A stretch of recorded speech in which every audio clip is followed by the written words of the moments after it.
Hello Aeternum and welcome to KOTT News, Aeternum's #1 source for news. And this is the War Report. Dynamic change in the history of Aeternum last night as the Covenant converts of Outcast become the new, undisputed heavyweight champions of Aeternum. KOTT News caught up with the champs after their knockout early in the second round to get their reactions. Congratulations on your victory here in Everfall, knocking out the champs and becoming the new undisputed heavyweight champions of Aeternum in the second round. How do you feel it went out there today? I think it went pretty well. It was 10-minute war, but, I feel like they could improve in some way, But, it was a fun war, honestly, John. Yep, I see you still got a lot of energy, a little light on your feet there, working on your road work later on today, I'm sure. Was there anybody who stood out in their performance for you tonight?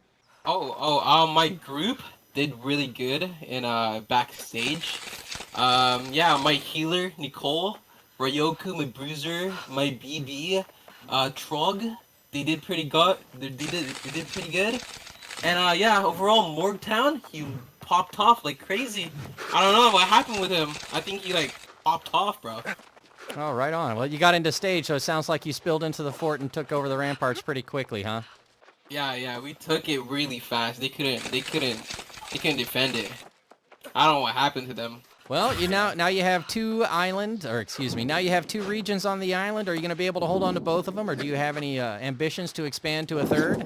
We'll look into that, but right now we're enjoying our win. But 10-minute war is not really a good war, you know what I mean?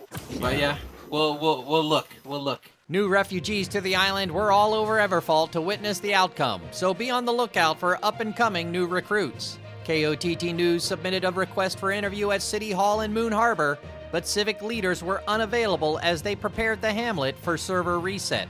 Speaking of the server reset, KOTT News were only able to complete 2 lines of the Season 1 activity card last night, but we're very nearly there for anyone tracking pace of completion out there. Looking at the weather for today and the daily sunrise will bring another day free of strife from the corruption. But look out after sundown as the corruption invasion forces get feisty and strike out again to try to take land across 30% of the island. 3 lineup submissions for Simulated Fantasy Combat Resolution tonight, brought to you by LARPco. Remember, if it isn't LARPco, it's cardboard.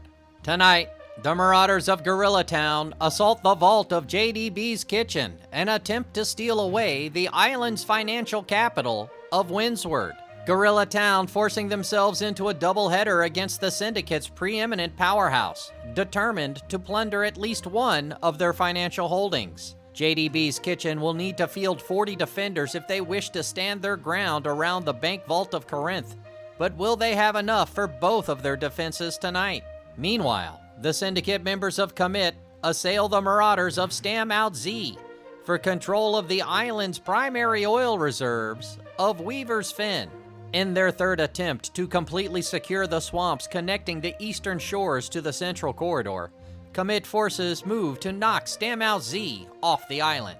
Backed into their keep atop the hills overlooking the peat moss bog below, Stam Out Z prepare themselves in order to hold this strategic thoroughfare to the island's eastern shore.